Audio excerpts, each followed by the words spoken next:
All right, welcome to the Town of Long Beach Town Council meeting for July 8th of 2019. Let's stand for the Pledge of Allegiance.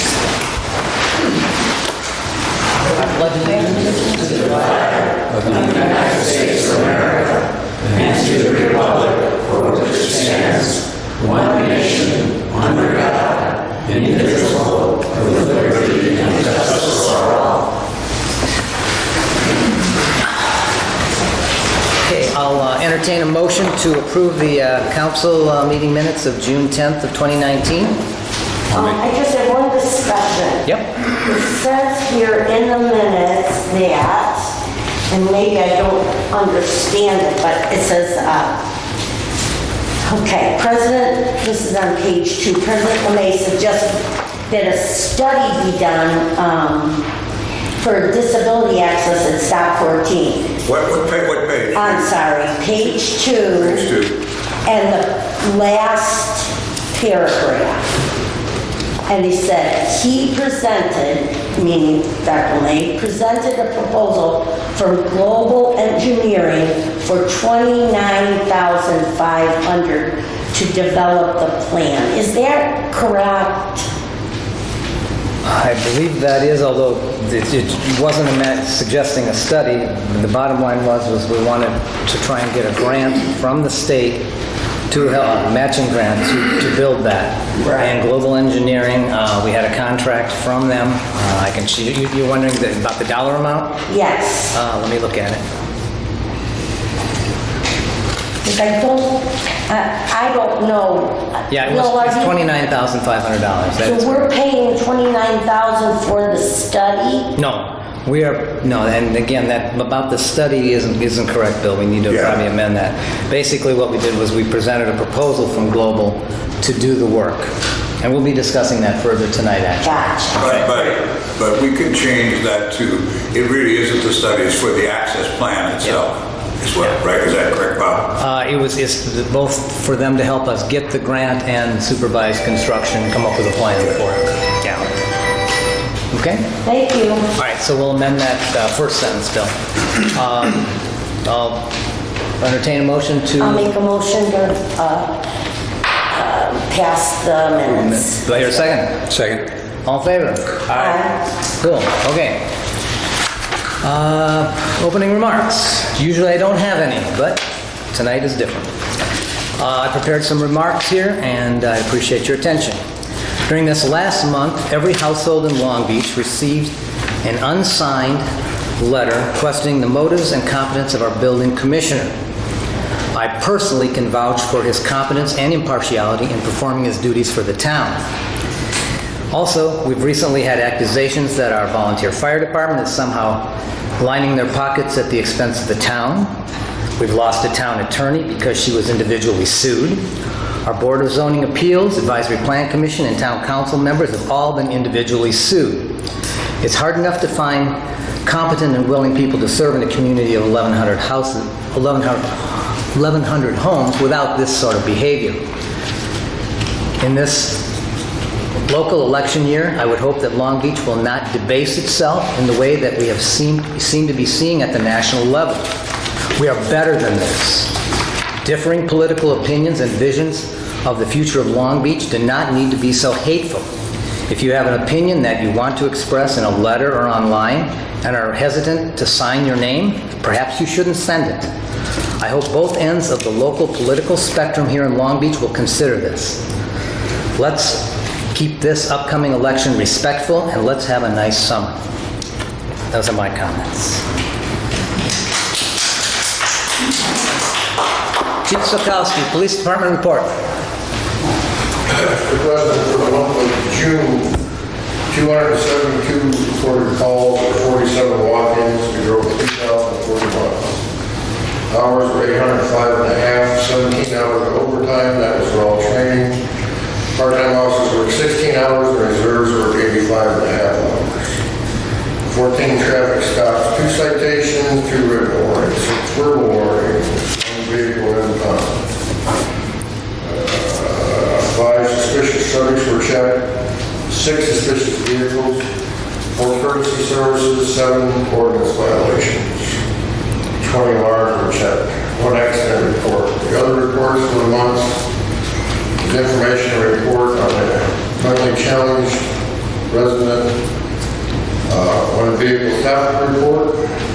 information report for firearms discharge and dispatched to Deer. 1 arrest for OWI, 1 arrest for ABC violation, 1 arrest for refusal to identify, arrest for false reporting, arrest for resisting law enforcement, arrest for possession of marijuana, arrest for never receiving a driver's license, and arrest for leaving the scene of the crash. I want to say that I witnessed a situation on the eve of the 4th, and it was handled extremely professionally by the police department. A situation that could have gotten out of hand, and the police department handled it extremely well. I want to commend the officer. We'll just talk about that later. But it was an excellent job, professionally handled. That could have got very serious really quick. I'm sorry. That could have gotten real serious really quick. It absolutely could have, but it was done. That'll be a next month. Oh, that's because of July 3rd? Yeah. Okay, I'll bring those comments up again. Okay. Great, thanks, Bob. Police Commission report, Pete? We met last Monday. Pretty short meeting. Topics basically were the 30-day rental warning letters. The second letter is going to go out now, very shortly here. The second letter basically informs the individuals who were given the first letter that it is now time to pay up or we will be taking you to court. 16 people were initially notified. There were 3 or 4 calls into the police department. No one has paid a fine. We will be issuing the letter with the calculated fines this week. 2 police reserve candidates started their training, and they will be riding around with, each of them will be riding around with the individual officers. Look forward to that. The field, so their field training will, how long will that take? They'll be done by the end of this month, right? No, it'll be in the summer. The end of summer, okay. That's basically it. Okay. Oh, one other thing. Squad car that we ordered is delayed. Have you got enough update on that yet? Are we still delayed? Still on the way. So, I don't know if you can mention the additional appropriation that I asked for the vests. oh, for the vests. Well, we approved that. I mean, it was $9,000, I believe it was. $9,000 additional upgrade for the Kevlar vests, which surprisingly get old and rot. So if anybody needs an old Kevlar vest, we got them. That's it. Okay. Volunteer Fire Department report, John? Year-to-date fire calls is 22. Previous year was 27, so we're down about 20%. For the month of June, we had 4 fire calls. We had 8 medical calls consisting of injury, 1 call, 2 sick persons, 2 seizures, a vehicle accident, and 2 lift assists. Average turnout on fire calls is 10 individuals. Average turnout on medical calls is 5 individuals. Overall average response time for fire calls is 5.15 minutes. Average overall response time for medical calls is 5.04 minutes. Fire Commission report. John? Fire Commission report, we did not meet in June. We hope to meet in July. We've been making some progress on the truck purchasing in terms of costs and specifications. We hope to have the bids in the next 30 days for the truck. The costs and specs for the station are a work in progress. We have to meet with the town attorney as well as Chester to review those. Hopefully we'll have that before the Fire Commission meeting. So we anticipate a Fire Commission meeting in a couple of weeks, and then we'll be able to review the details with the Fire Commission. Okay. Street Department report. For the past month, we've been mowing and trimming as needed in the town properties. We sprayed for mosquitoes a few times, and we plan to continue that. Some hole patching was done again, and we're trimming the brush that's protruding into the streets. And the paving project is moving along real good. All the drainage work was put in place. Fairway and Duffy was milled and paved today in Northport and south of Oriole Trail. Section of Elkling was milled today.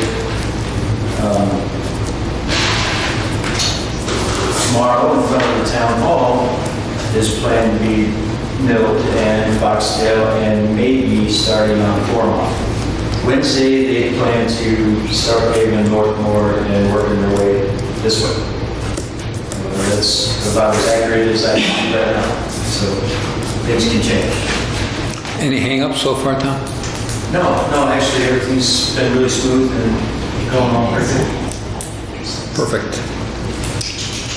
Street Commission report, Jan. Okay, I want to add, if your street is being tilled or whatever they call it, what did you call that? Mill. Milled, then you'll know that in the contract, they have to pave it under 10 days from that date. So if your street is being, that's happening, you'll know that in the next 10 days, you'll have to get your car out of the roadway. Okay. Also, before I read our street commission meeting, I want to just mention Mr. Keith, Mr. Davis, right? That's right. Yeah.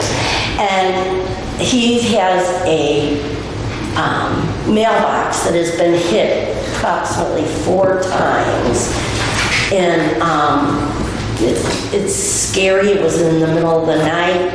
And it hit the pole, and it was quite dangerous. And I just want to say, if anyone has any ideas of what we can do to protect his landscaping and his home, I'd love to hear it. And at the next street commission meeting, we're going to discuss things that we could do to prevent that happening again. And when is that meeting, the street commission? 3rd Wednesday of the month at 5:30 here. But truthfully, this is a little community, and I just feel that his and hers house has been there forever, and I feel so bad that you have to go through this all the time. Yeah.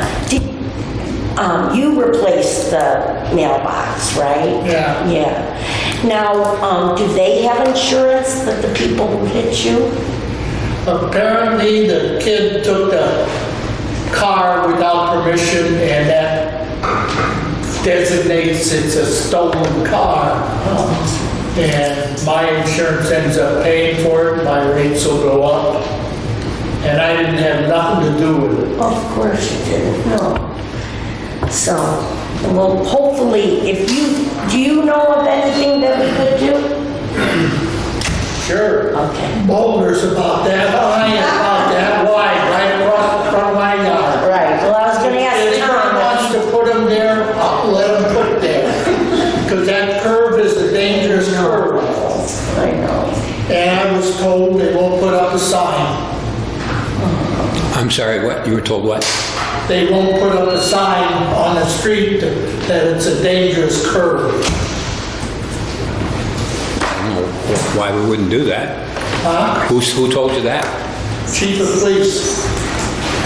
I'll see if I can, I'll talk to him about it. He knows what. I'm sorry?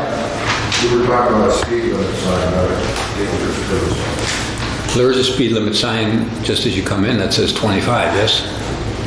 So, okay, we'll see what we can do. I don't know. Yeah, so, all right, well, we're gonna try to help you, okay? So you have to go through that again.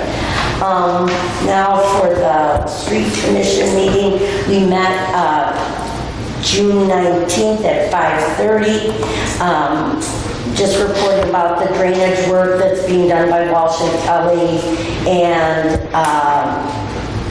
water department personnel have been helping the street department, and they're going to work together to maintain these new grates and drains. Milling of the asphalt on the town streets is to begin, and I think Duffy Lane is already done. Is that correct? And Northbrook is being started, as he said. And residents should be alert for milling on their streets and make arrangements for alternative parking during the actual paving process. Also, road cut permits, 2919, 2309, and 2016. All Lakeshore Drive have pending road cut permits. Utility pole replacements between stop 28 and 30 continues. Mosquito fogging will start, and we've seen that. The driveway on town property at stop 18 was discussed, and the meeting adjourned at 6:45 p.m. And that's the end of my report. Yeah. Question either for Tom or for Jane. After we sent out one of the town emails about updating on the schedule of the roads, got maybe 4 replies from 4 various residents: Sharon Goodman, Bob Osmansky, Steve Coyle, Kathy McCarthy. Varying degrees of questions. Some are regarding where the driveway meets the street on South Lakeshore Drive. One feeling like they have some erosion around their drain. One feeling like their street's not on the list and should be paved. And the other is they feel like there's some holes in the street and debris. So kind of varying degrees. How do you want to If you would, facilitate? yeah, let's, we could discuss that with Tom at our meeting. Okay.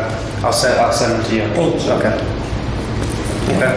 And then the only other thing too on that, I did get some complaints on Duffy Lane in particular, when the contracted company was coming through and doing work. I think they ripped out some Comcast cable and some other things. I know it affected at least 2 residents back there. They've since then talked to Comcast. I mean, there's no charge or out of pocket, but I mean, they were without internet and cable for an extended period of time. But just something to be mindful of as they continue to progress through the town.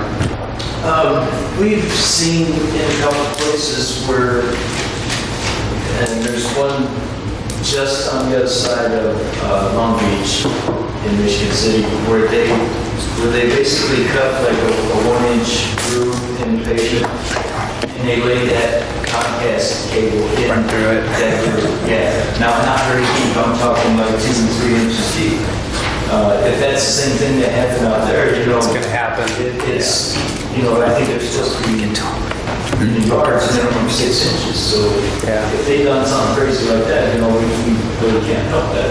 Yeah, I was not passing blame. I wasn't there to see the work. I know that was feedback that we had received, and like you said, it could have been on Comcast end, it could have been on the contractor. Just a note to be extra cautious as they progress through the town. That's all. Also, I understand this is to keep the people happy, but when you get those complaints, if you could send them right away, because One of them was a relative, so it's Oh. easy. Amended that one. and Okay.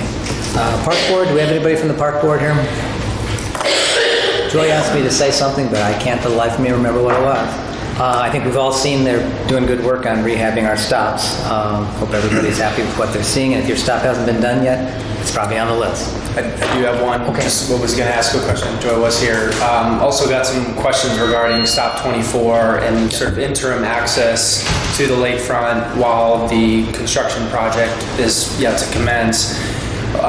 Probably a question for Chris first. The park board is willing, so this is stop 24 at the base, rocky revetment. We have some hazard signs in the area because we had removed the building and there still is temporary access to get to the water. However, the gravel that's there is sort of loose, not, good footing to get down there. So some residents who utilize that stop have asked, well, can we do something on the interim?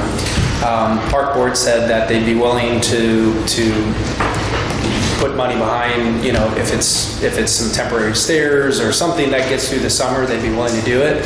My question is, I know there's hazards at virtually every stop, but are we promoting further hazard by adding some sort of a temporary stair down to the end? And maybe it's a matter of you seeing the site, but before I have them green light that, I want to make sure we're okay. I think you can with certain precautions, but maybe we should see what's planned and make sure there's appropriate signage. So I do think that you can take actions around it to take all the precautions that you can. But Okay. I mean, obviously, we're not going to put something up, and I don't know, Tom, if they've been working with you, the company that's hired to put the stairs down. If you, I know it's a different outfit that does the work, but do you kind of take a look at it to make sure it's sound construction and that it's right? So you might get involved with them, and I'll talk to Kendra as well, but might get your eyes on it as well. I don't want to put something in that's going to be dangerous or going to wash away in a matter of weeks. So.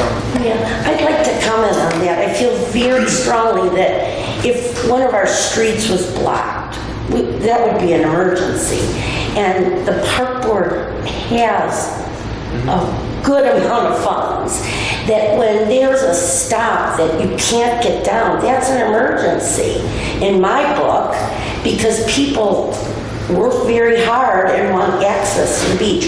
And so if we could encourage the park board to immediately do something to make it safe and accessible, and just put that message out that that's what those funds are there for, to maintain. And I don't want to see any signs that Beach Stop is closed when they have that kind of money sitting in their bank account. And it worries me because I feel like there's no communication with the park board.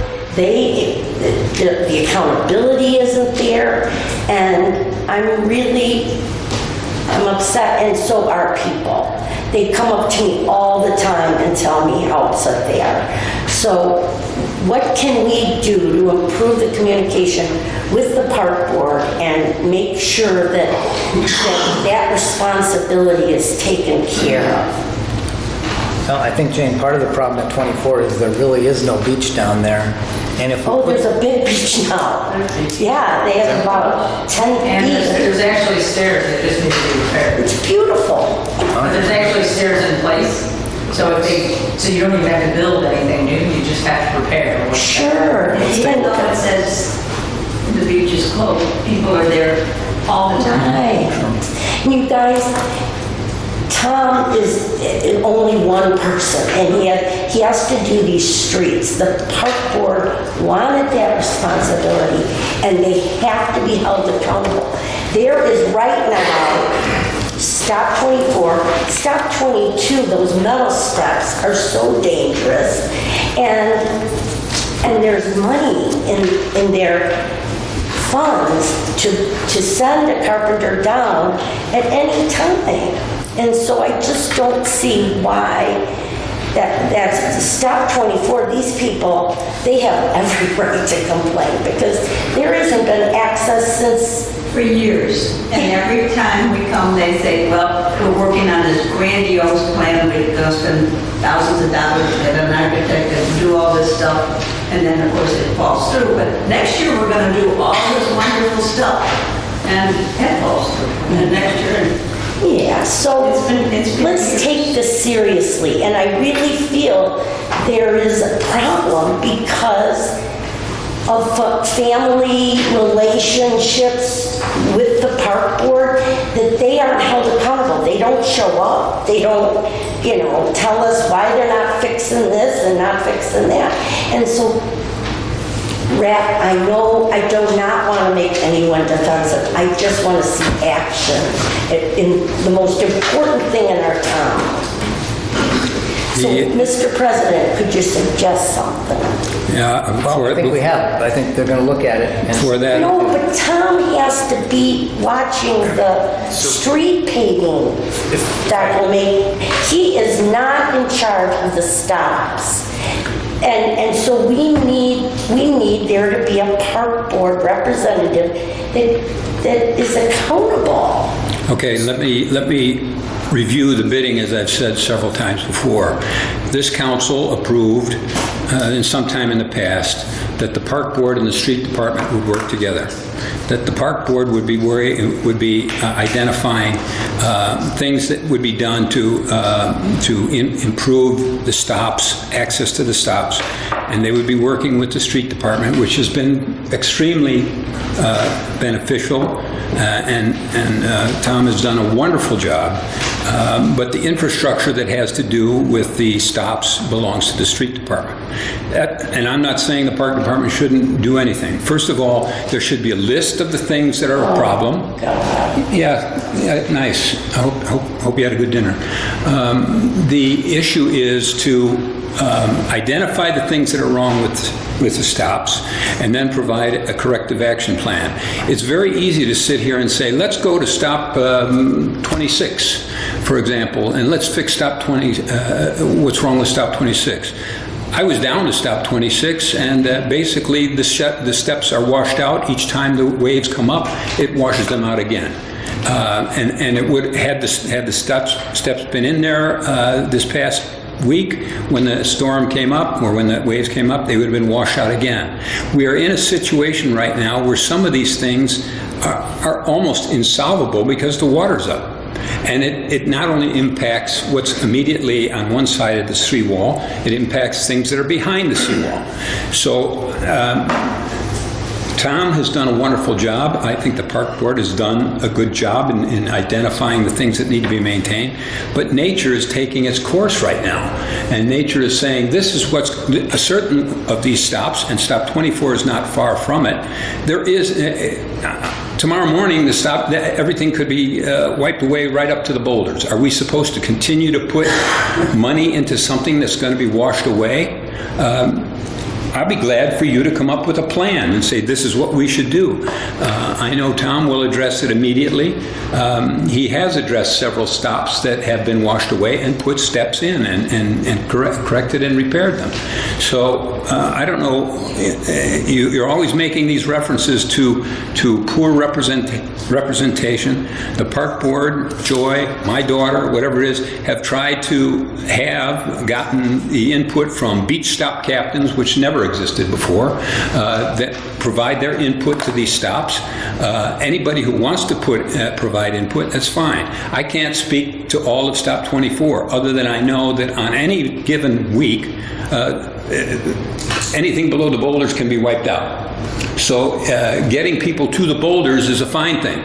The last step is, what do you do on the last 2, 3, 4 feet to get over the edge? And that's where the problems occur.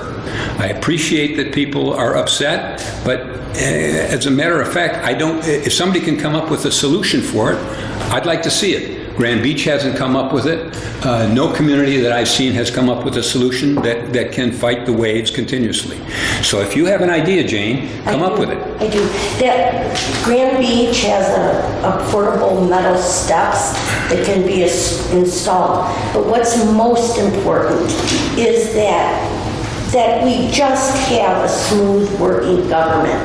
And first of all, the park department wanted sole control over these stops. The street commission has voted frequently that we do not want the street department employees having to run and for the park department. They have plenty of funds to do a functional job of keeping these stops open. It's the most important thing to people. And if one of the streets were destroyed or blocked, that would be an emergency. So when a stop is blocked, that's an emergency, and we should get a construction company out there and fix it, not the street department. And so how do we get a hold of the park department when there's an emergency? Who's the contact person? I'll tell you what I did for Stop 24. I called Kendra and said, hey, we had residents asking about Stop 24. Do we have it within the budget? I know we're upgrading a lot of stops. Do we have budget? Yes, we have budget to do that. Okay. got confirmation that they're willing to do something there right away. Right away? Right away. Like when? Well, I don't know. I have to I have to make sure that it's kosher with the attorney first, that we can even place something down there. If But that's okay. man, that has been obstructed for almost a full year now. So, well, let me just speak to where we're at, and then I'll give you the background on Stop 24. So, what I was trying to ask is a solution for temporary stairs. So, I'm acting. I called Kendra. She said, yes, we have the budget to do it, not knowing, in that 2-minute conversation what the actual construction would look like. She gave me her commitment that they'd be willing to do that. But I would So like then, to excuse know me, when. Sure. So then I said, well, let me talk at the council meeting tonight, bring up Stop 24, and ask Chris his opinion. So I need to get that consensus to make sure that it's okay. So, I mean, Why would you have to get why would it be? consensus Because from a look, lawyer? in this community, we are blessed, and I love all of the attorneys that are here presently in this room. We have a lot of attorneys that live in this community. And the second I started that project at Stop 24, do you know how many emails and contacts I got from attorneys about every single type of liability that ever exists? It was pretty cumbersome, and still is to this day. So that's why there's all the signage up that exists right now. I can't help the fact that at Stop 24, yes, we decommissioned or demolished the building in 2018, right? And we applied for the grant, which we received the grant. There's a government shutdown, delays your approval of getting a grant. So I mean, I can't affect that. And meanwhile, why would we invest $10,000, $20,000, $30,000 for a short-term solution? So we're trying to juggle for Stop 24. And while I'm talking about Stop 24, why would we invest in something that we're going to put this project in place? So we're actively trying to get this project going. There's permits. Because it's a federal grant, there's so much red tape that, I mean, it adds to the time. So we're trying to get construction this year. If it doesn't happen this fall, it will happen in the spring. So that's 24. So in the meantime, trying to find out what kind of temporary solution we can do. I mean, if it means preparing the stairs so you can get to as close to the beach as you can, that's what we'll look at doing. I mean, I'm not an architect, I'm not an engineer. I mean, Right. But can I tell you, it would be very inexpensive. Right now, there's a beach there. I don't disagree. It's just to get a carpenter out there and build some steps. And they've agreed to do that. And they've agreed to put a solution in. I know, but Nick. Well, no one is here from the park board. Tell me when I'm you not on the started board. that Stop 24 project. It's been 2 years Yeah, now. tell me about it. It's a cumbersome process. It's terrible. All right, we agree it's terrible. No, If there's anybody out there who would we need to like to be a find a beach way. stop captain at Stop 24, please contact There me. is one. Mr. There is- Kukler, I didn't- Kukler said he would like Okay, Yeah, great. Mr. Kukler's been Then he's forgotten. contacting Nick every month. Okay, probably the guy to talk to, the person to talk to would be Kendra. She's on the All park right, department. but right. I don't want this glossed over. Hasn't been glossed What are we over. going to do about Stop 24? What are we going to do about the metal steps at 22? What are we going to do about Stop 26? What are we going to do? We're not going to fix it tonight. Are you going to go to the next park board meeting and make sure they are doing something about Mr. it? Kukler is going to get a hold of Kendra, and that will take place. Okay? We have a park That board. is- okay. I just have one question, Bob. Tom, has there been any issues in your ability to work with the park department? Oh, no, Pete, do not No. do this to Tom. The He's our answer- number one employee, and you're actually, no, don't The answer was no. stop it. The answer was Stop no. it, Pete. All right, This- folks, we got to move on. Yeah. Community Center report. Is there anybody here from the Community Center? Anybody have anything to say? I don't have anything to say. Water Board, Nick. All the residents in the town should have received the water quality report. It's the annual survey. We purchase our water from Michigan City.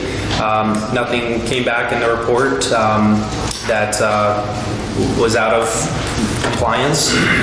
So if you haven't received the water quality report and would like that, it's posted on our website, or you can get a copy by calling the water department.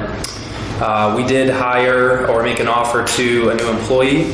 So as you know, Greg had taken over as the water superintendent, and to backfill his position, we've extended an offer to an Austin Ashcraft. So he will be joining, I believe, July 18th, sometime mid-July here for the water department. And then I think I previously mentioned something regarding billing.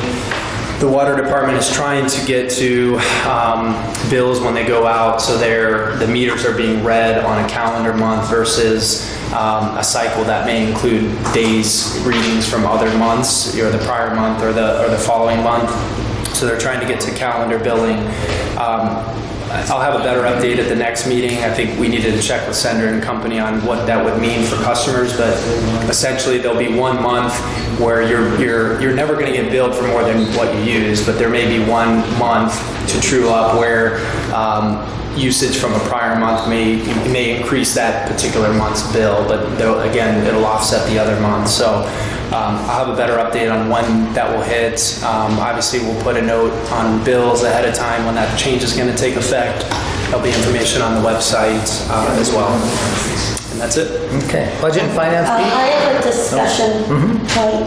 There's 1 month minutes on Waterford.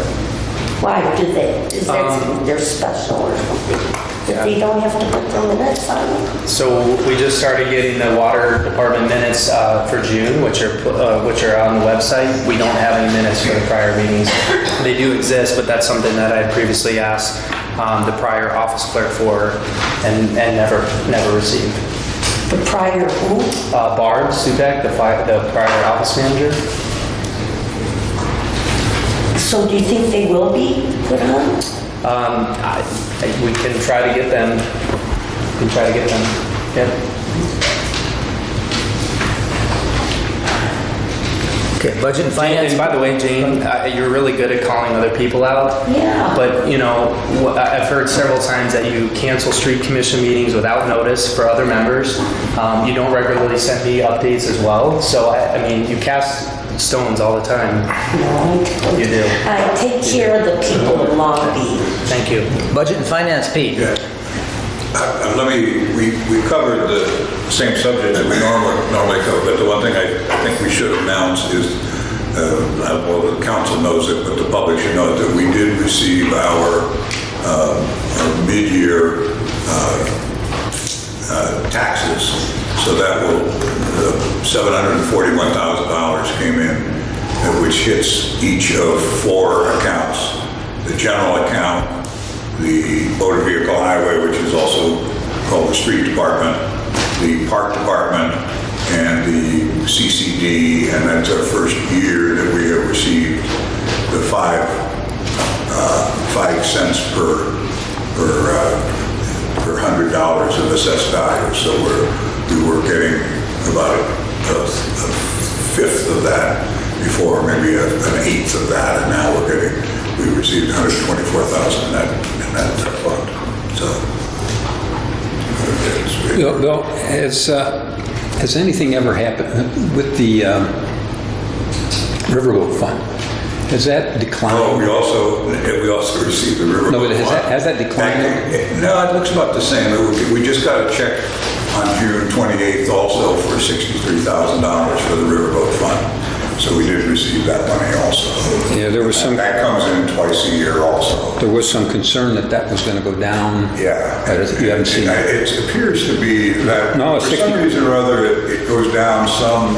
The second half of the year is usually about 45 to 50,000. Yeah, but it has been going. It has been about $115,000. But that's 63,000 is on par with what we used to get. Yeah, that's about what we're expecting. Okay, thank you.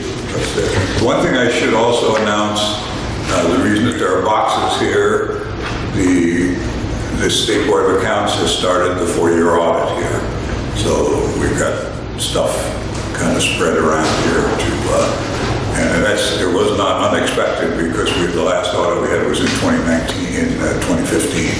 So every 4 years. It used to be every 2 years, but State Board of Accounts has minimized their staff, and so little communities without a problem get audited every 4 years. But she probably will be here for another 4 weeks because 4 years takes quite a bit of time to assemble. And those boxes down there, and I've got things in there that we did pick up, but she works here in this room when we're not having a meeting. Anything more on Budget and Finance?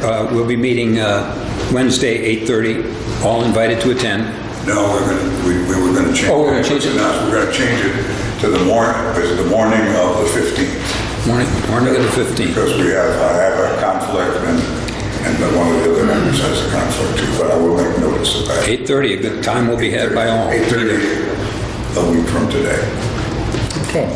Human Resources, Bill? Nothing specific. We do have some work to do with the new employee that we have to go through immigration and I-9 testing and things like that. But other than that, there doesn't seem we'll do some. We don't hire that many new people, as we all know. We have had Mitchell Sykes earlier this year, and now we've got Austin coming in. So, and that's the same date that I have. Nick is the 18th is the anticipated date. Okay. Have you, Bill, been able to talk to Pam Krieger about taking on that role for the crossing grant as a ADA? Was it ADA or was it specialist? I can do that if that's the will of the council. I will tell you, Jane, that I haven't even gotten to it, but I do have something that I would like Chris to look at. I received from a neighboring community the Title VI information. We have found that plagiarism is the best form of flattery, and so they have done that. So I think we'd like to see whether Chris can look that over and see whether we can remove Burns Harbor and put in Long Beach. I think that'd be great. Maybe it was the Title VI representative that we have to put down someone, and she is on, paid every month, so. Yeah, so we do, yes, we do that. I hope everybody will look at the Title VI report at the back, because we have to attest to the fact that we will honor at least 30 different languages. We don't apparently, nobody has to know them all, but I didn't realize there were that many languages existed. Yeah, it says here on the crossing grant MG submission that we need to establish a Title, well, he says here 5 plan for the town of Long Beach, and to get these funds. And I think you're doing the ADA coordinator, and so. And we will try to get that, because it looks like you just take the lead of the state and the feds in that Title VI. So. Gotcha. Okay. I don't think anybody has created any new language. All right. So, thank you. Chris, have you reviewed this thing? Are we in compliance with everything that needs to be done from a legal perspective? Yeah.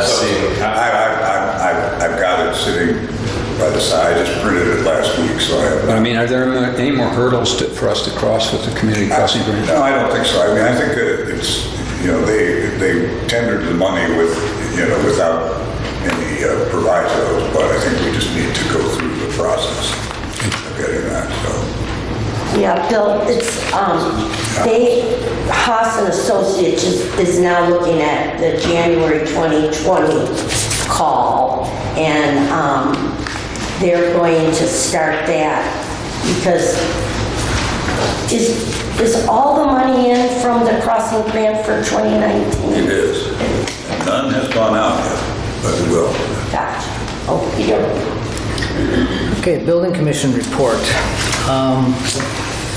I'll just hit the highlights. 1906 Lakeshore Drive.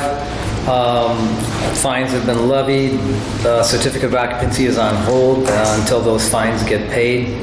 Also, the Building Commission recommended the Town Council rescinding the registration of the contractor, as there's been total non-compliance. However, we still need to get the name of the contractor because he hasn't got a marked truck. So I think we've asked the police department to find out the license on that truck. I don't know if we heard anything about that. I didn't talk to anybody. Larry Wall was gonna. It didn't happen. I'll check on that, see why it didn't. Okay. 1403 Lakeshore Drive. This was a house that got a BZA approval to increase the volume of their house by adding a room. They basically are trying to add more rooms than what they were granted in the variance that they got. And so a stop work order, I think, was issued there also. 2309 Lakeshore Drive, same kind of issue. The plan wasn't followed. The owner has agreed to go back to the original plan. We also, because this becomes a recurrent problem where people give the building commission a plan, it gets approved, and then they don't build what got approved, we just set as a policy that any time a plan gets changed in the middle of construction, work has to stop, and the entire building commission has to look at it again. If you give the building commission a plan and it gets approved, that's what you need to build. You can't change it in the middle because you might be violating ordinances and it just creates all kinds of issues. 2909 Lakeshore Drive, same issue. People had a plan approved. They're building a bigger deck than approved. Parking area also is bigger and consequently they're over 35%. Same issue, stop work orders being issued. 2833 Elbridge Way, a property there was non-conforming due to a small lot. Also, there's a patio in the setback, which gives it greater than 35% lot coverage. They want to increase the volume by adding rooms. Consequently, they need to go to the Board of Zoning Appeals for that. We can't approve that. So basically, that's it for the Building Commission. Any questions? Board of Zoning Appeals did not have a meeting. Advisory Plan Commission? Yep. And I believe BZA's no meeting tomorrow as well. There isn't? Mm-hmm. It got canceled? Yeah. Oh, good. ABC last meeting, June 17th. Big item there was the proposed signed ordinance that had been in discussion for several months, incorporated a number of different items for feedback, and that was passed with a favorable recommendation to the town, which I believe it is on new business here this evening. That covers the report. Well, you want to talk about the global and allowing us not to put in that access? I guess we've talked about that enough, huh? We have. Yeah, we've been there. Forget that. Never mind. Forget I said that. Do you get reports from the Conservation Committee? Let's see. I believe so. Yes, it'd be good if somebody was reporting on that, because I think they have scheduled. They send minutes. Yep. They have scheduled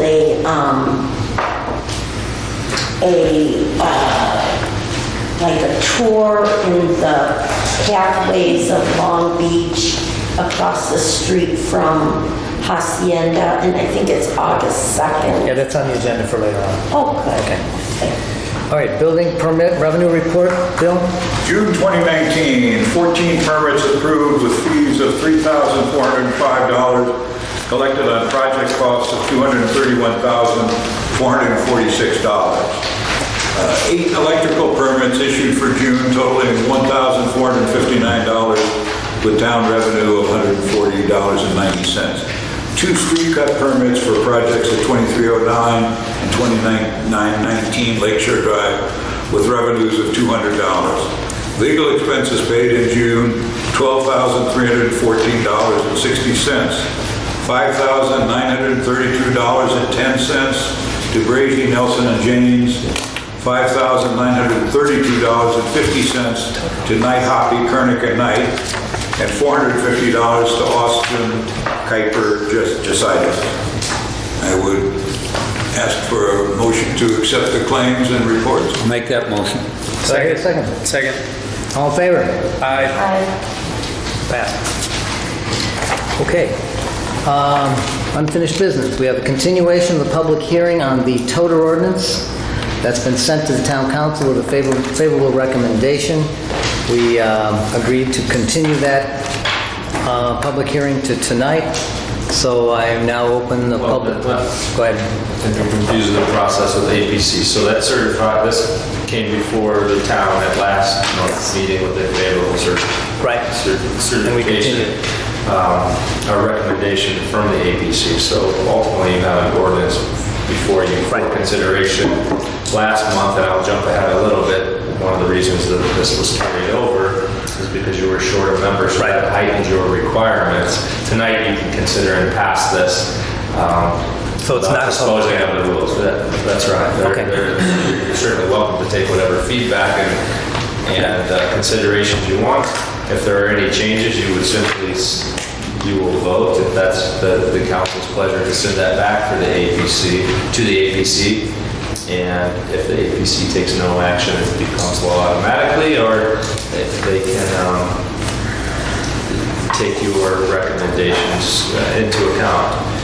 So going forward, just before we get to the sign, because we're talking about the same things procedurally, tonight you're going to have a similar situation for the sign ordinance that you had last month, given that you were a short member, because it requires a unanimous consent of everybody tonight to consider and pass that at the same meeting, and then it takes a heightened requirement to adopt that sign ordinance tonight. Okay. So back to the original portion, so you're clear, it's not a public hearing. Not a public hearing. It's before you, because of the public hearing that was conducted at the APC level. Okay, I got it, okay. So any discussion about the total ordinance? Any comments? Do we determine when it would go into effect, or what, let me put it this way, when we would begin enforcing it? I think there's an issue, Chris, because there's fines involved with this ordinance. There has to be a certain period of time. That's right, and then it'll go into effect in 90 days after. So 90 days. Okay. So do I hear a motion to... Make a motion to approve the ordinance. Do I hear a second?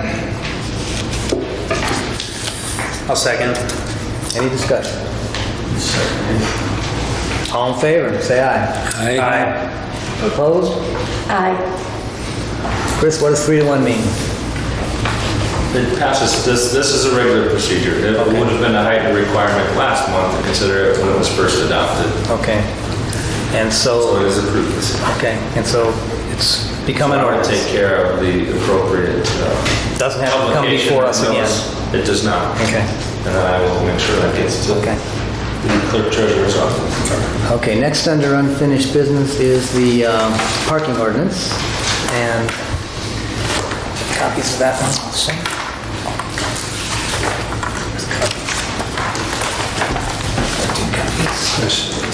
Do you have the electronic copies? Send them over. Okay, so everybody has a copy of the parking ordinance. I think it's been on the website. I had a couple of concerns about this. I think we all have the same copy. Under 72.031.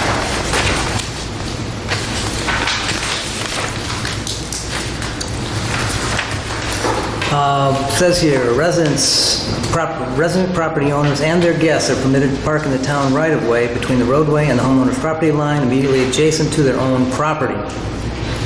So I guess the question I have, and I think I may have a solution, is how do the police know if that car that's parked in the right-of-way but not on the roadway is a guest or a homeowner? And we have a system now where we have tags that you can hang from your rear view mirror that allow cars to park in the parking lot behind us. I would suggest that we adopt a similar system so homeowners can come, get 3 or 4 of those tags, and they can give them to their guests so they can park there, and so the cars know, is it legitimate or is it not legitimate? Bob, would that work for you guys? I don't know if we need to go that far in depth. I mean, if the car's off the road, Right, but if I live, okay, say I live on Lakeshore Drive and a car parks in front of my lot, how do you, my house, how do you, my grass, how do you know that that person is a guest of mine or just not somebody who went down to the beach and is laying on a blanket down there? You don't, do you? So would a tag help you guys make that determination? I don't know if we have that many tags. Well, we could get them. I mean, I don't think every homeowner's going to want one, but there are certain homeowners that are going to want it. But is that really the problem you're trying to solve? I mean, the problem is if you recognize you're a property owner and you recognize there's a vehicle that you didn't give permission to, You're going to call. you're going to call the police, right? I mean, if somebody parks at a home that's vacant at the time being, I mean, they're taking a risk to park there. Okay. But I see it this way, like, let's just, somebody across the street from Lakeshore Drive, and the person across the street lets their guests park in front of someone else's home. And those people whose spaces now are taken, they could come home in the meantime, and then it causes a lot of dysfunction for those cars not to be identified. And because so first of all, to make sure that those spaces are open for your guests, you would have to, watch and see if somebody parks in there, and then it causes problems with neighbors. So if you had the tags, the police would be able to identify violators without the homeowner having to call the police. I totally agree, Bob, that. Okay. I'm just concerned administratively adding another tag just opens it up for something to not be adhered to. Yeah, I agree with Nick. I mean, what we're trying to solve here is the issues that people have complained about, people parking in front of their home, and they not having room to park in front of their home. It doesn't happen to everybody, doesn't happen all the time. And I think that if it's made aware to individuals in the town that you have some rights to the parking space in front of your home, and they have a problem, they can call the police and Bob can handle it. If we go to the tag route, it's like the nuclear option. Now we're going to have to forever maintain these tags and update these tags, and as soon as somebody moves away, they'll keep their tags. And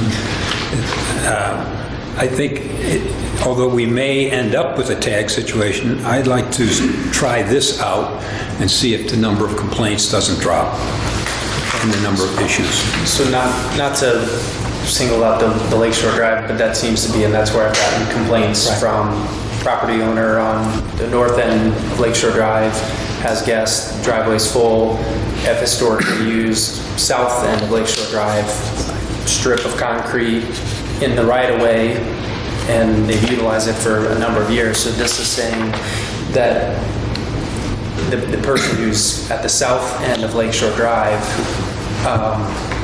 that only they or their guests can park there, Exactly. not the person north. Okay. Only adjacent to the house. So my suggestion might be kind of a nuclear option. It might be kind of a solution in search of a problem. If it becomes a problem, then I guess we can escalate. That sound reasonable? Yes. Beverly Shores does a tag, and it works. And because when you have to call the police on somebody, it just sets up bad relations with your neighbors. If there were tags, then the person could say, well, I know there'll be a car by in about, an hour, and I just think it's good government, It'll be interesting to see when we have a public hearing, what people think. Well, no, is this a public hearing? It's not a public hearing, you're welcome to take public input. This is a time to vote the ordinance up or down. This isn't a public We're not hearing. having a public. Well, Yeah, I well, don't, that's the I guess that's the question. I guess it's up to you. Okay. Yeah, you're welcome. Okay, let's take comments, because obviously we've got a different spin. Go ahead. It sounds great, but if you have tags, the police are gonna have to spend a lot of time checking tags. Yep. And that's the only problem I see. Yep. I mean, if I park in front of my house, that's okay. If I overflow, I call my neighbor first, I say, I've got 3 cars, can I go over there, yes, no, or whatever. But if I rely on everybody to have tag, 1, I gotta hang on to the tags, 2, I gotta pass out the tags. But most importantly, I think the police are gonna spend a ton of time running around checking tags, rather than just waiting to get called from my angry neighbor if I park there without his permission. So that's my problem. Okay. Another concern I had was, oh, I'm sorry. You know, I don't know how big of a problem this is, but you see it every so often. We don't put it like 4 months out of the year. And I would think that there's better things for the police to do and everything else. All this can create is animosity between your neighbors, the people that are parking there, and you're going to have violators. You're going to have people come in Chicago, Illinois Place, they park wherever they want. But I don't think it's an overwhelming problem. Now, I have a short drive, and yeah, I catch them every so often, park in my driveway, and they can tell me get out, and they go. But as far as making this into some sort of a massive thing, you know, we're going to have ordinances and fines and everything, and tags. I agree. I think there's better things being done in the town. Okay. Good.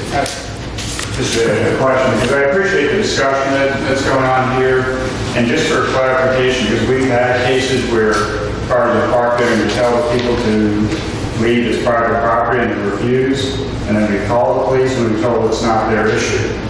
So my understanding here at this meeting, it is a violation, and the police should respond.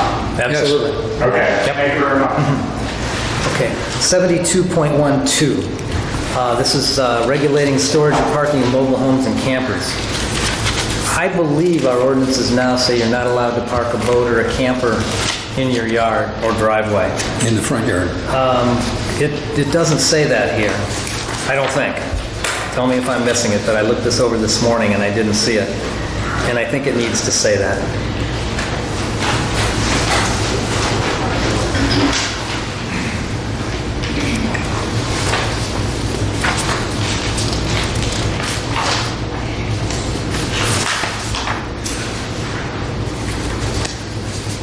Well, I know in the zoning, there is that you can't keep a boat or a motorhome on the front or the side, because people have had to get variances to park it on the side. Well, but this would be the place it ought to be. I mean, this is titled regulating storage or parking in mobile homes and campers. Well, it says you can't do it on the public way, and you can do it for 24 or 48 hours is what. Well, but I don't think we don't want them parked in driveways or in front yards. And so I think if we could add that. Say that, can you articulate that more clearly? No parking of campers or boats in the front yard of any property. For 48 hours? Or side yard. Or side, is that 48 hours in place too? We're saying 48 hours on the public way, so I guess we can say 48 hours in the front yard. But maybe that's what we do then. Or, so maybe in A we could add, or in the front yard of any property for more than 48 hours. That would be equal to what we have now. I think so, yeah. It just should be in this. Well, what if they have they want to park the boat next to the house, on the side of the house? Yeah, we said this, I think it says front yard. So Right. we're saying not in the front yard. Right, so if they parked on the side of the house, a big boat or then that's okay? That's what it says now, I believe. Is that right, Pete? No, it does not. No. Currently, it says that you can't have, Period. right, on the side or the front. You can have it in the back. Okay, I'm fine with side or front. Side or front? Sounds good to me. All right, so that would be an amendment to this. So what we want to do is add that amendment. I'll make the motion to amend it to say no parking of boats, trailers or campers in the front or side yard of any residence. I'll make that motion. Yeah, the same language that it says mobile home, camper, trailer, jet ski, snowmobile, Yes. or boat. Yeah. So that same language. Do we want to limit that to, or expand that to a certain number of hours? Because people who want to go on vacation and they have a camper or something like that want to load the baby up and... Yeah, so 48 hours for that. That's my motion. So your second? I'll second. Chris, you got that? I do. Okay. All in favor? Aye. We don't need to pass that back to the supervisor plan. This didn't come from the plan commission. Yeah, this is parking, this is just ours. So I think if we make that amendment, do I hear a motion to accept this ordinance? I'll make that motion. Do I hear a second? Second. Any further discussion? All in favor, say aye. Aye. Good. No opposed? Nobody opposed. Okay, sewer agreement, 3044 Lakeshore Drive property. So I believe we have an amended Mr. Hale's here, so he can explain some of that. Go ahead. Mr. President, Steve Hale, a local attorney with offices in Michigan City. I'm here again representing the Bernard family. If you recall that they have property at 3114. They have asked for permission to connect to the Michigan City Sanitary District at the Stop 31 manhole on Moore Road.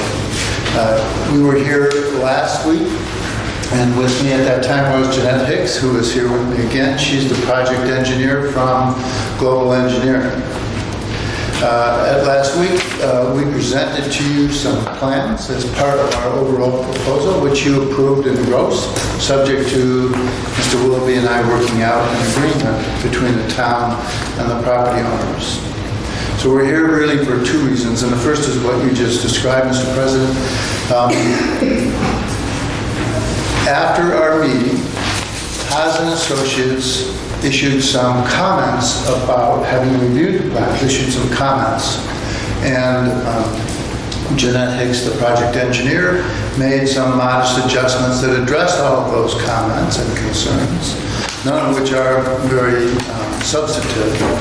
And so I brought Jeanette here to answer any questions that you might have. But I believe that what we submitted to you last week, and I think you have a copy of those, addresses all of those Haas engineering questions. Okay. So I don't know if you have any questions specifically to that. It's way beyond my expertise, that's for sure. I think what we can do tonight is we can approve this, but I think we need to approve it pending approval from Haas because they're the experts. So if they can look at the changes you've made and get back to us and tell us that they're okay with the changes, I'd be okay with that. I believe that those do incorporate. I certainly will refer to Jeanette on some of the specifics on that petition. As far as the agreements go, those are exactly, obviously change of location. I think that you can approve those agreements as well between the town and the homeowner, as well as that taking that step of the agreement that's going to be a sanitary district, much like we did with Mr. Jessica, so we can keep this process going. And if you make that caveat subject to Haas, I believe that they've already given their blessing to this, but we can move forward. Yeah, the last I heard was they wanted to look at it. I got an email yesterday, I think, that they just wanted to see it. And otherwise, I think those agreements conform to what we need to do to move the project forward and without, I think, wasting another month. Yep. So do I hear a motion to approve the agreement, provided Haas and Associates? I'll make that motion. Okay with the amendments. I'll Hear a make second? Second. All in favor, say aye. Aye. Passed. Mr. President, just a point of clarification, there's two agreements. Yes. Okay. Does that cut? It is. That's what, between the town and the homeowners, and as well as the town and sanitary district. Yes. Thank you very much. Okay, great. Okay, new global agreement. So, last month, we approved a contract with Global to be the consulting engineering firm on us installing a ADA compliant access at stop 14. Since then, it's become obvious that stop 15 is a much more obvious place for us to put it. It'll be a much easier project. The downside is at stop 15, we will need to get a survey. So last month we approved that was a $29,500 for Global to be the consulting engineer on stop 14. I have a new contract in front of me for stop 15. Unfortunately, we're going to have to get a survey for this one, which we wouldn't have had to do for 14. But it still seems like it's the logical place to put it. That adds $6,500 for that survey. I would basically ask the town council to approve a new agreement with Global for $29,500 plus $6,500 for the I survey. have a question. How old does a survey have to be before we have to do another survey? Because I believe we surveyed all the stops at one point in time. I don't think the age of it is the issue. Yeah, the most recent survey we had of stop 15 was 1984. And I would defer it, have a representative from Global here that can speak on the necessity for that survey. I don't think it's an age issue other than unless things have substantially changed since the surveys are, or whether those were the stake survey that you need versus the location type. So I don't know if there's a specific question that, or because of this requirement being put in this new agreement. Well, I can say, so again, Jeanette Bates from Global Engineering Land Surveying, I can say that I briefly saw, I think, a survey that was sent over, and correct me if I'm wrong, it seemed to be maybe a boundary survey. It wasn't a topographic survey. No topography at all. And I know that Shen, who's our surveyor, was standing there, and his opinion was that with it being from 1984, that a new survey was needed. So I don't have any much more detail on that. Just again, I just glanced at the survey, but that is what I heard Shen say as the surveyor. So, discussion, do I hear a motion to approve? And is this the project, remind me, that we're going to see also a grant for, or this is independent? Okay. So time is a little bit of the essence because we have to attend the workshop meetings and get the stuff into the state so that we can get the grant. I think we have a really good chance of getting the grant. I sit on the grant committee. One of the things that they gave extra points to at their last meeting, actually we all got to vote on what would get extra points, and so I was sure to vote for ADA access. Actually, it wasn't just ADA access. They want signage showing where the ADA access is. So I told Global, let's make sure we have signs showing people where the ADA access is going to be. So I think that enhances our chance of getting the grant. So that's kind of where we're at. But time is a bit of the essence because I'll make a motion to approve. Do I hear a second? I second. Any discussion? All in favor? Aye. Okay, passed. Okay, sign ordinance. We have. Just to remind you, because this is before you went to the first hearing, to approve it tonight, you would have to have the unanimous consent to consider that all in one meeting. And then they heighten the requirement that essentially you'd be unanimous to approve it all in the same meeting. You can still consider it tonight, you can take no action, but it won't be as if how you handle the won't be the same procedure for today's ordinances that were passed. This will be the first. And I had one comment on the sign ordinance, and it is 154.11801, and it was the definition of a zoning lot. And it's on my page 4.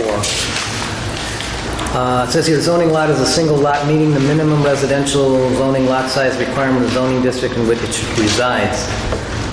I think that's a problem because that would exclude any lots that are non-conforming due to size. So we have a lot of lots in Long Beach that are too small, and we want the sign ordinance to apply to them also.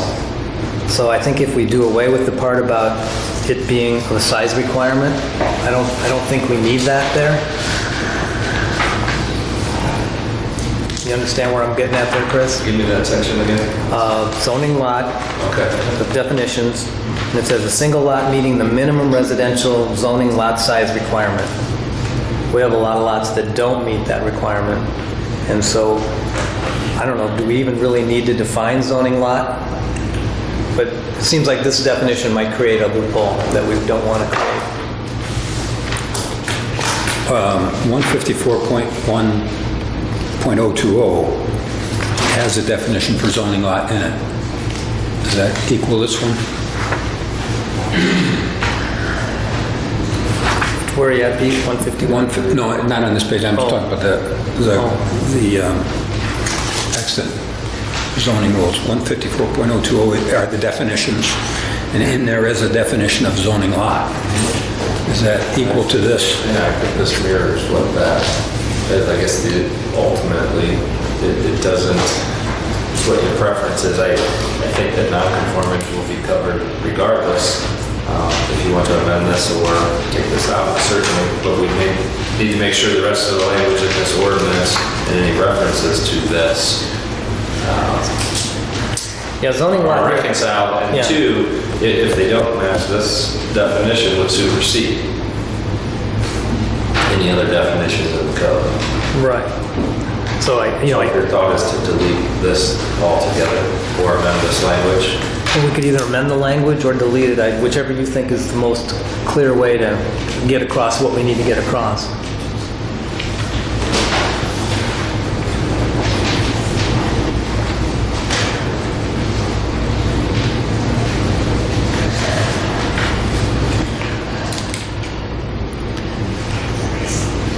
Yeah, I think we just amend it. Okay, let's just amend it then to make sure it includes non-conforming lots due to size. And then there's just one punctuation, 154.11802, under B, it said if approved, there just ought to be a comma there. Where is that? 154.118, right below zoning lot, under B, it says if approved, there just ought to be a comma. A temporary banner shall be installed.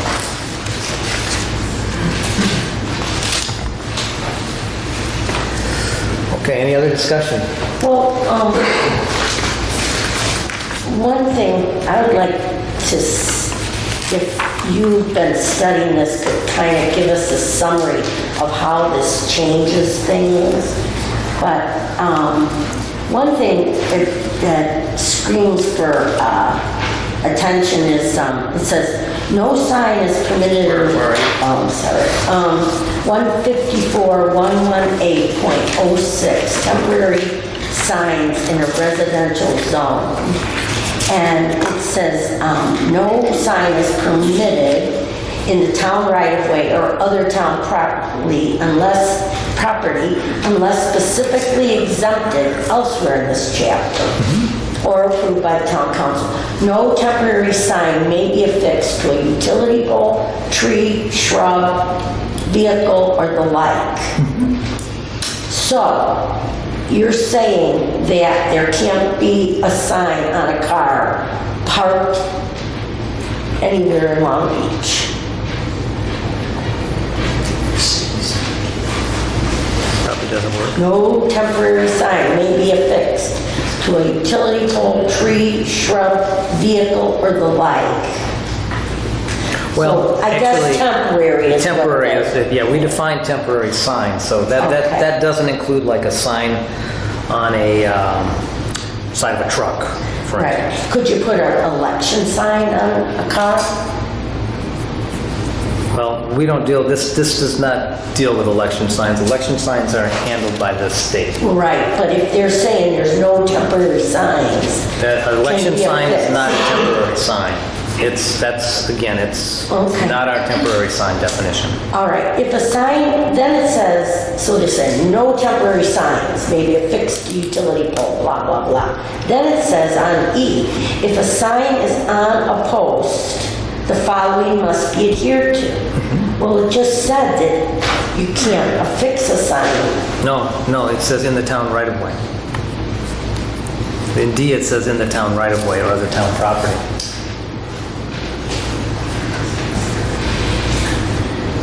No, it sounds like no temporary, this is another sentence. No temporary sign may be affixed to a utility pole, tree, shrub, vehicle, or the like. And if it is, In the, assuming that's talking about if those things are in the town right of way. Yep. Any shrubs, any vehicles in the right of way, any trees in the right of way, utility poles are always in the right of way. so you can have a temporary sign on a tree that's not in the right of way. That's what, You can have a temporary sign in your yard, yes. on a tree. Okay. Okay, the height of the top of the sign or its support must not be more than 4 feet above ground. Okay.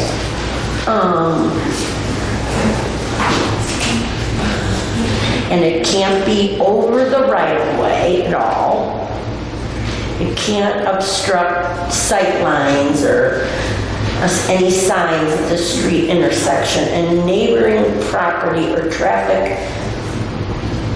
See, it's like, this is going to cause trouble, I think. A sign visible from the sight lines along any street shall not contain such words as stop, go, slow, and so on, or in any other manner resembling highway traffic signs. So does that mean those little boys that have the stop or slow plastic things, are they permitted? I wouldn't think so, no.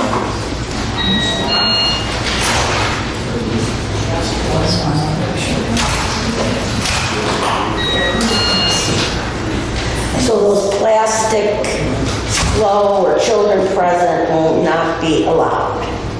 What this says, yes.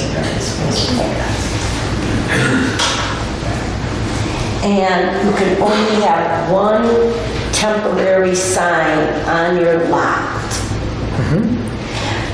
But you know that people put, like at election time, more than one sign. This is not including election signs. This doesn't involve them. Okay. Yeah, But election signs are heightened scrutiny and certainly involve. right. So They're this would specifically not addressed to town pertain hall. to any election signs. Correct. They're all governed by the state. And there's reference to the statutory sections that apply to elections in there. I gotcha. Now, there are safety concerns that the town is allowed to address with regard to them, but in terms of content, size of those, they get to actually be pretty large. Yeah.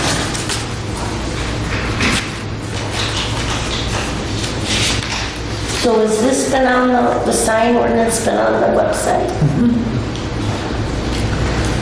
And then went out, I think, in the May email as And well. Dr. Lilly, I would remind you, before you can, if you were to take any action, you would need a unanimous vote tonight for this. So you have two options. If you want to make changes, that's going to necessarily go back to the APC. Your options are to have a vote, and it has to be unanimous for this to be considered and approved tonight. But we can't suggest changes. You can suggest changes and then next month consider them, and then if there is changes there, it's going to go back to the APC. We can pass this on first reading, right? If it's unanimous. If it's unanimous, because it's heightened and it's being introduced at this meeting, now, unlike the other ones, and that's what I explained earlier, that got considered at more than one meeting. This one was certified, and this is the first consideration of it. And so it requires a unanimous vote to consider it at the same meeting, and then it's a 2/3 requirement of all members, which is going to be more than 3 for you, for this council, so essentially it turns into a unanimous vote. And if we vote on it, it doesn't pass, what happens then? It dies. Then it dies. I would suggest then that we make the changes that we've made, and we send it back to the APC with those changes. That would take a unanimous, that would be voting on that to consider. To send it back to the APC? Yes. So what? You're going to take it, what I would suggest is unless you roll the dice of whatever that's going to be, a unanimous vote, then you vote to make those changes and carry that over to next month to consider at a vote. I mean, you don't have those height requirements. I don't know what your vote's going to be. If it doesn't turn out to be a unanimous vote, this ordinance won't be passed. So I'd make a motion that we make the changes we recommended, that we've decided on, and we table it till next meeting. Bring it back to consider those. Bring it back to consider. I'll second that. Just to clarify, you're making changes, it's coming back to the For council. final consideration before the council next month. And will public comments be received? I mean, I know we've I received some think that you public could comments. take public, it's always appropriate to take public comments, especially when you have ordinances. It's not necessary, I guess it works the same as having a public hearing. There's different, but certainly it has been out there, and I don't know what public comments or feedback you've received, but it certainly would be appropriate. And if there are further changes that would come out of that, it might be appropriate to do. Okay. So, all in favor? Say aye. Aye. Opposed? Okay. We're gonna see if there's any comments or not. Are we gonna check to see if Oh, there's are there any on comments the tonight? side? Yeah. How long can their dog leave his sawhorse on Lakeshore Drive? It's been across the street from my house for over a year, and that sawhorse is still there with wall construction. How long can they leave those signs up? Do we have a sign ordinance now that regulates that? This would not allow it. Pardon me? This would not allow it. So if this passes, that won't be allowed. What is your address? Do we have a current sign ordinance? And I'm just wanting to know that in addition to your question, do we currently have a sign ordinance so that the problem can be addressed? Do we have a sign ordinance now, Chris? We have ordinances that address the signage, whether to address this one. We'll have to check and see. We can check on that. What is your address, please? Ma'am, what is your address? 3008 Lakeshore Drive. That sign has been across the street for over a year. Okay. We'll check on it and see if we have an ordinance that, and if it doesn't, we'll get it removed. I think you might, because I remember there was somebody, maybe it wasn't even by the His Her House, and they were told there was like a plumber had a sign there that didn't really work there, and I remember them being told they had to remove that, so. We'll check on it. and Does see. that include that, and things like someone's having a garage sale? That's defined in the ordinance. If you want to take a peek, that's defined under one of those temporary signs. So it defines it. You know, I have to agree with her. At 2931, which is diagonal of my house, Walt has also put a sign out there, one of the sawhorses, right on the side of the road. He uses the sawhorses like they're, an advertisement. He also has another one at 1517 and one on Rich Road. He's got his sawhorses all over town. I'll check on it, and if it's not allowed, we'll get them done. Okay. Any others? Herm Summers, Stop 27 Eldridge Way. I noticed that last Monday, July 1st, Senate Enrolled Act 142 became effective as the law that Governor Holcomb signed into law back in March for the Indiana Code regarding conflicts of interest for building commissioner, building inspector, and all building code officials. Section 4 requires the town to adopt an ordinance to enforce it. I just wanted to see if we could get the proposed ordinance posted on the website and get it on an agenda for the next town council meeting. There already is an ordinance against conflict of interest. Can we post it on the website? It's already effective there. July 1. Well, I mean, the town's ordinance for conflict of interest is on the website. It's been there for years. The town needs to enact one that comports with Senate Enrolled Act 142 and enforces Senate Enrolled Act 142. I just want to make sure that you address it. We'll give you an update on that. It does, both. I'll double check, but it does, already does. Thank you. Okay, Community Kids Walk.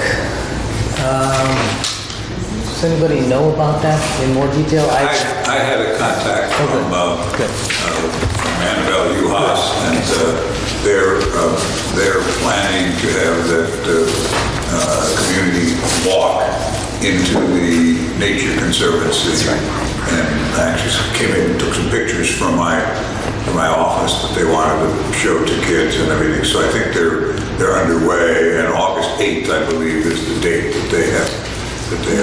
And Is that a Saturday? Let's just look at that. I'll try to send out an email to my email list, just reminding people that we're trying to Is the 8th encourage people. They're trying to go beyond the. I don't think it's the 8th. I want to say it, I think it's the 2nd. Yes. And we checked with insurance on that? Yes. And it was they said our insurance covers that. I don't think they knew about that Nature Conservancy, but we provided information to them, so they assumed they thought that there did not need to be any additional fee incurred for that. And do we need to approve that like we do the run at the 4th of July? Don't we, council puts a seal of approval on that? No? Do we need to put a seal of approval on that walk? I don't know. Do we do that for the run on the 4th of July? Yeah, I guess, yeah. Okay. It's probably, yeah. All right, so all in It favor? it is a sponsored by one of our committees, which is the Land Conservation Committee, so I guess it's probably something that should be approved. So all in favor of approving the community kids walk, say aye. Aye. Aye. Aye. Unanimous. Before we go on, could you cite, you were talking about the conflict of interest rule to state, what was that again? The statute was Senate Enrolled Act 142, signed into law by Governor Holt on March 3rd of this year, effective July 1st of this year. So it's Senate Bill 142? I'll send it to you. Okay. I'll send it back. May I add about this trail activity? They're really going to have, it's really going to be cute. They're going to have botanists there to explain what all the plants are, and it won't be a long hike. It'll just be a short loop so we can showcase these trails that were done by the Boy Scouts, and the Conservation Committee is working really hard to do this for the community. And is the 8th on a Saturday? I just want to make sure we don't say the wrong day. So we'll have to get back, John, the date. But do you think we could send out an email? Yeah, I could do that. Okay. Good. Public comments. Mr. Boyce. Here we go again. Anyway, I just want to caution the council, when they hire global engineering to do a survey, especially if you're going to do it to stop 15, that the last survey, the topography survey that you guys got from Global, wasn't a topography survey, it was a grading plan signed by a landscape architect, and you paid big money for it.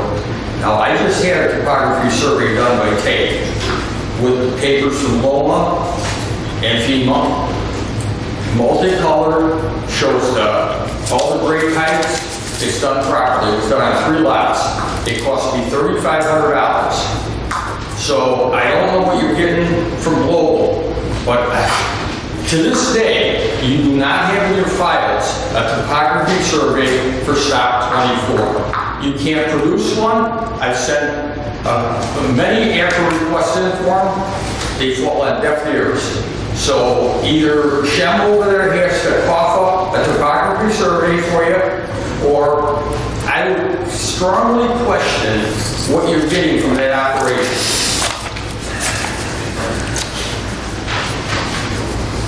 Other comments? Joy Goodwin, 2403 Lakeshore Drive. And here on this, there's the ADA beach access stop 15. So then we are no longer considering an ADA at 24?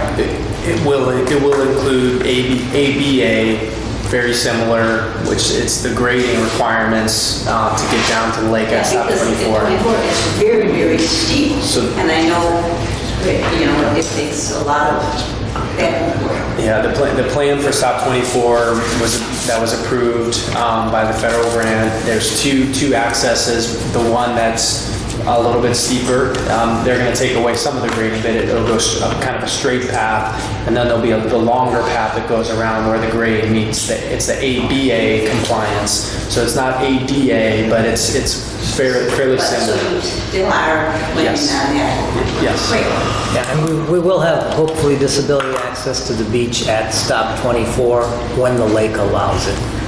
But right now the lake is kind of saying not good. Meaning, said just more clearly, that the pathway will go to as far as we can get it to go without it, degrading or we may have to cut it a little bit short and then add to it later if and when the beach goes back out.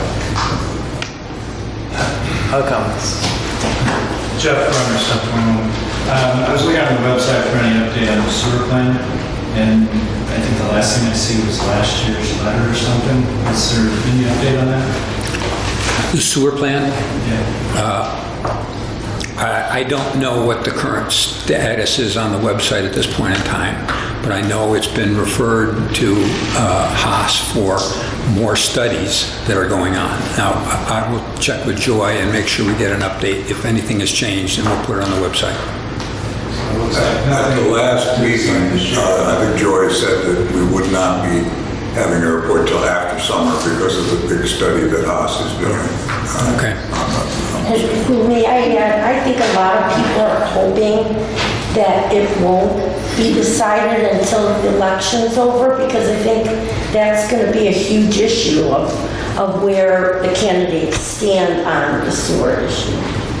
Well, in the meantime, everybody on Lakeshore Drive pays the price for inactivity. I mean, that's... It's not been inactivity. It's been, each step. How many studies do we, I know Michigan City did one, now I understand there's another study. I mean... These studies are all required. You can't get around. You can't get funding unless the proper studies and the proper steps have been taken. In the meantime, then, why doesn't the town go to bat for some of their residents so that if they have an issue with their sewer, that they can take care of it? It doesn't sound like, it seems like the town's sitting on their hands, just waiting, and instead of, maybe going to bat. That's not at all true. We're trying to accelerate this process. No, but in the meantime, go to the board, to the Board of Health and say, are they taking it case by case if someone comes to them and says, I have an issue, or is it just painted with a white brush? They painted with a white brush. And would the town go to bat for people? If somebody has a problem, if they would come to me, I would do what I could to help them. I have heard nothing from anyone. The communications have gone directly to LaPorte County Health. They're the ones who have the final say over A, B, or C. We have zero input, but I will be glad if somebody needs some direction and help and hand-holding, I'll do it. All they have to do is come to me. Okay. And my understanding is the LaPorte County Health Department is not going to take direction from us, that you have to deal with them directly.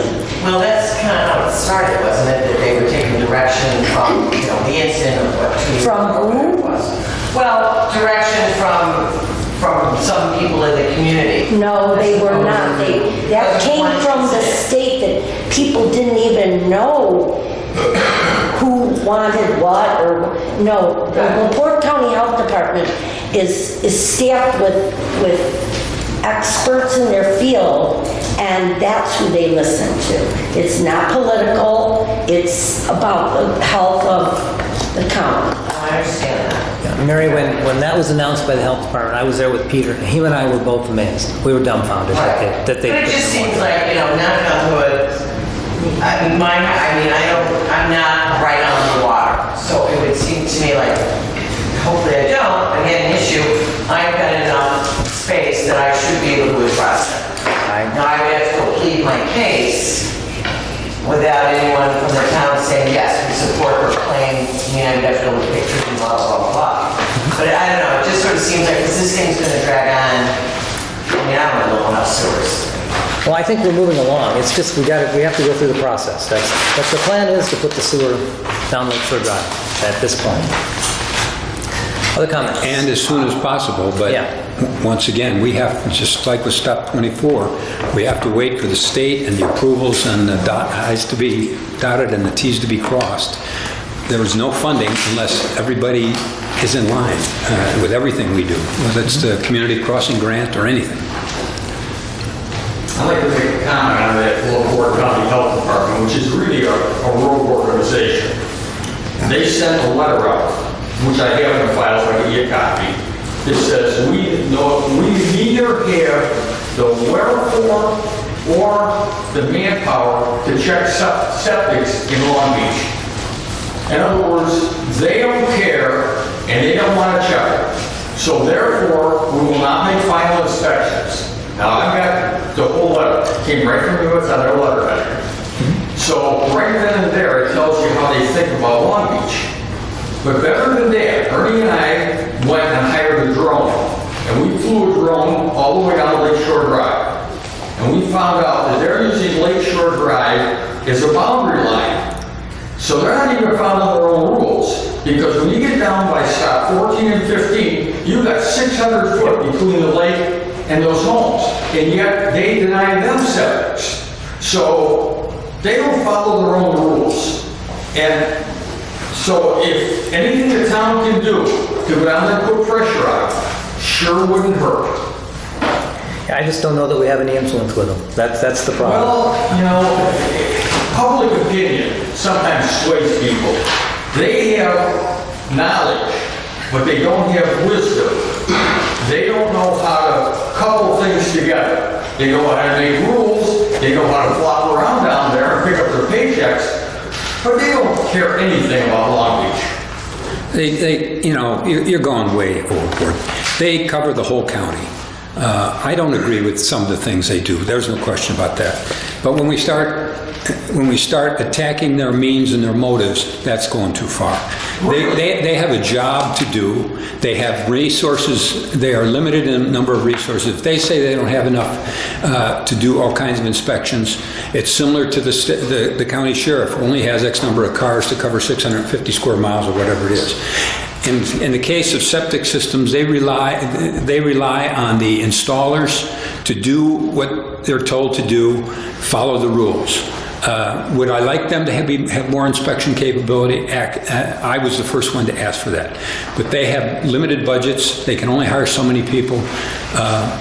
And it's unfair to take shots at them. Go to the county board meeting, raise your objections. That's the way to do it. All the citizens, that's the way to put pressure on them and say, why don't you hire more people to do this? You're failing to do that. I'm glad you have intimate knowledge on what they have going on down there, because you don't seem to know what's going on in this town. All right, any other comments? Yes. Jay, you mentioned bus stop 18 briefly. Why don't you stand up and introduce yourself? Yeah, I'm Tim Perry. I'm going to get over here and be bad closer. I'm Tim Perry. I live at 1802 Lakeshore Drive. And I was waiting for you guys to talk about it, but it never came up. You mentioned it briefly. I've asked in the past for what the plans are for that bus stop. Every night I wonder, is that noise? I'm with you. So I don't look like that. I'm dead. So if there's no plan, then I guess I can't tell you my idea. Well, I'll tell you my idea anyways, since I have your attention, thank you. The removal of public road, which is what bus stop 18 is deeded as, will cause immediate, irreparable harm to my home, including but not limited to flooding, erosion, septic runoff, and complete lack of access to my lower level. The town holds a deed to that property, which has a land use covenant, and it says that it's for street use only. I'm not an attorney, you'll have your opinion of course, but if that covenant is violated, the grantor of the deed could have the rights to reclaim that property.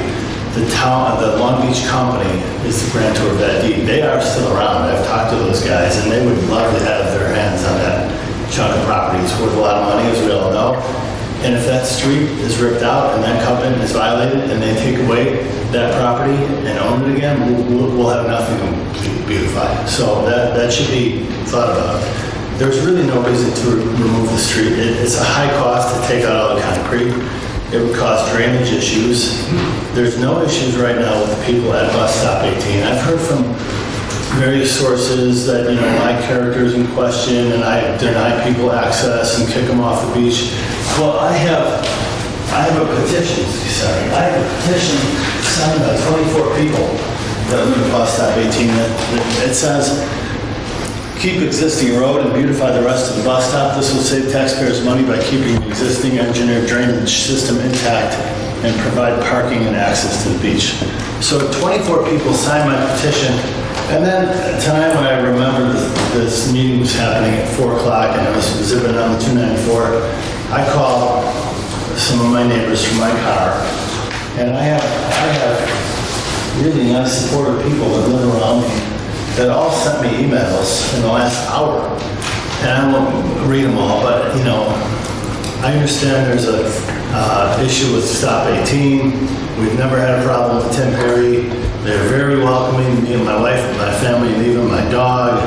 Uncertain about the future of the bus stop, but please leave the road intact. Tim is a gracious neighbor, and we hope that you can accommodate him. That's That's Dennis done at 1808 Ridgemore.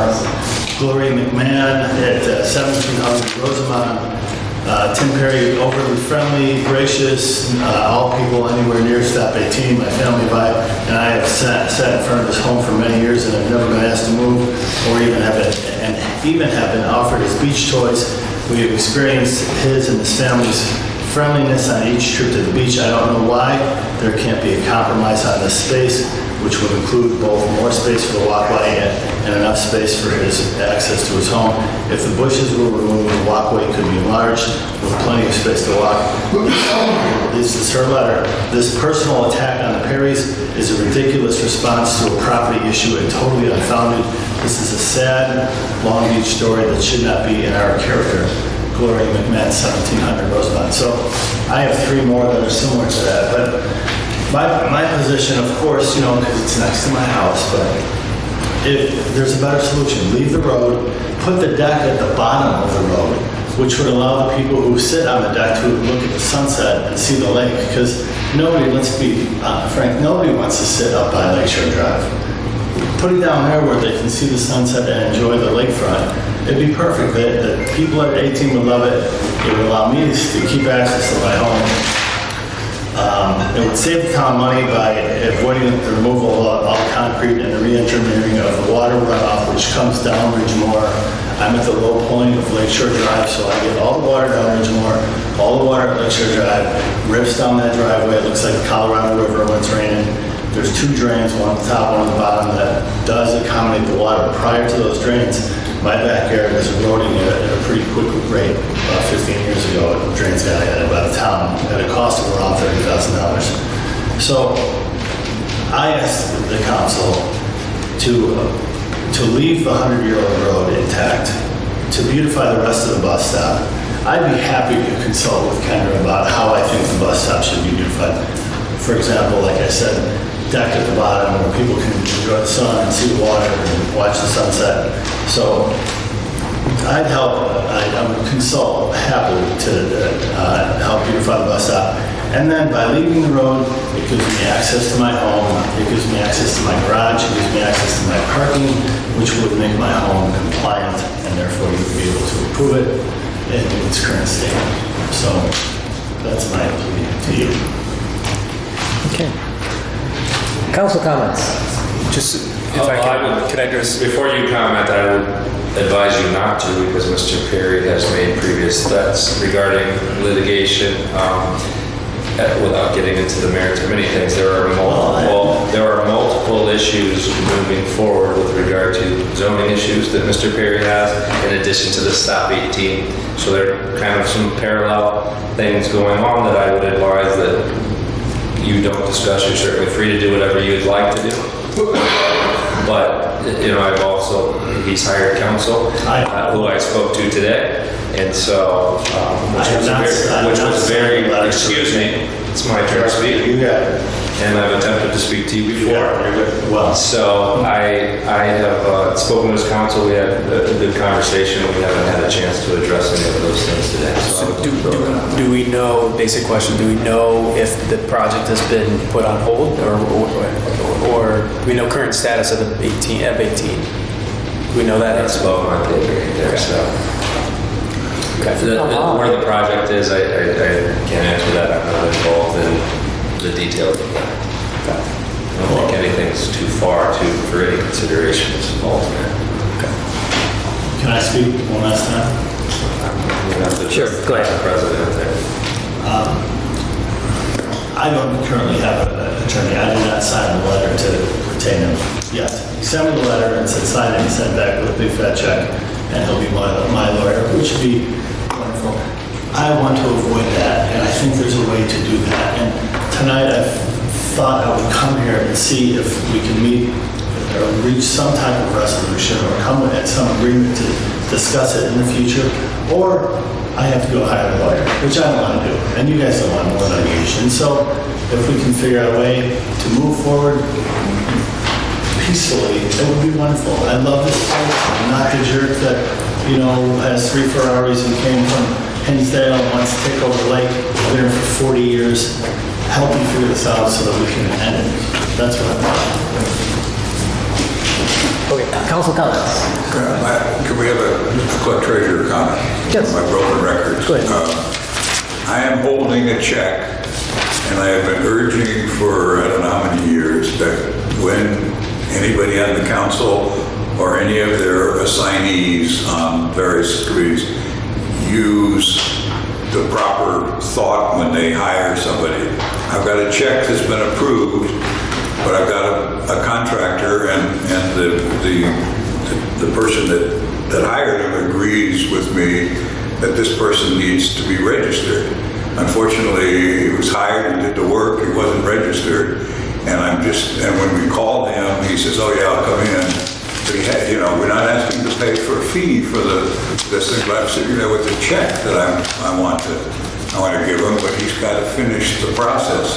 So if we could urge everyone on every committee to not hire people going out on their own and checking in with town hall and saying, is this a registered contractor? Do you know somebody who can dig in the dirt or whatever it is that we need? Because I've got a check and I'm not going to give it to the vendor until they just come in and give me their insurance and their bond and everything else. And so I'm sitting there. So one more time, we got to do this right and not go out on our own. Thanks. Any council comments? No. Claims approval. Claims. Glasses here. Here we go. Check number 16439 through 16493, totaling $135,600.30. Salaries for June of 2019 were $70,948.89. Do we have a motion? Make a motion to approve. Do I hear a second? Second. All in favor, say aye. Aye. Cool. Hear a motion to adjourn. Motion to adjourn. Do I hear a second? Second. All in favor? Aye.